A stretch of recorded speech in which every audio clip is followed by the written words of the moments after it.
President Biden, as I was just mentioning, and we see in these pictures, on his way to the UN Climate Summit in Sharm el-Sheikh, Egypt. This is the scene as he got out of Marine One, the helicopter at Joint Base Andrews, and then headed off to Air Force One and overseas. When he arrives at COP27, Biden's set to deliver a speech detailing his administration's efforts and legislation to combat climate change. Sarah Larniuk is in London. She's covering COP27 for us. What kind of reception can Joe Biden expect to that speech, Sarah? This week has seen mounting pressure from developing nations around the world for developed nations to do more. The United States chief among them. Countries from Barbados to Senegal to Pakistan have all been pressing the U.S. to give more funding to help their people adapt to a warmer world. This involves making good on past pledges to have $100 billion in climate financing available annually, and also now increased pressure to pay for damages in these countries.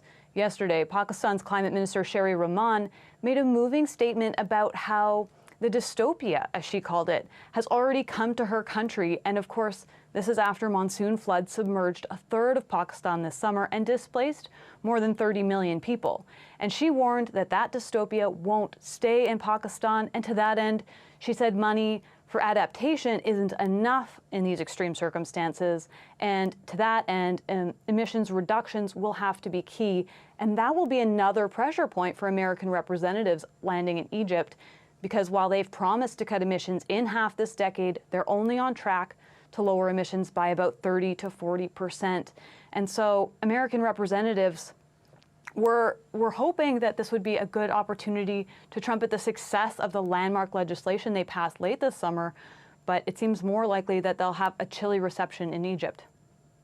Sarah, we heard a little clip from the U.S. president as he was heading overseas about the fact that the U.S. midterm results are still not known. It's uncertain who's going to control Congress. But how could the final outcome affect his ability to implement his climate policy? A Republican majority in the House would likely significantly slow down emissions reductions further. U.S. House Speaker Nancy Pelosi is also in Egypt, and she addressed that gap that exists between Democrats and Republicans when it comes to climate. Here's some of what she had to say.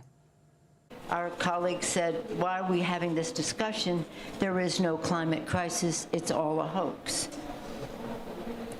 We have to get over that. But our president has asked for more money for the countries, for us to recognize that funds are needed globally. We have responsibilities. We've made commitments. Since President Biden was elected, we have seen what a struggle it's been in the U.S. to get climate legislation passed, and that was when the Democrats had a majority in the House. Thank you, Sarah. Sarah Larniuk in London this morning.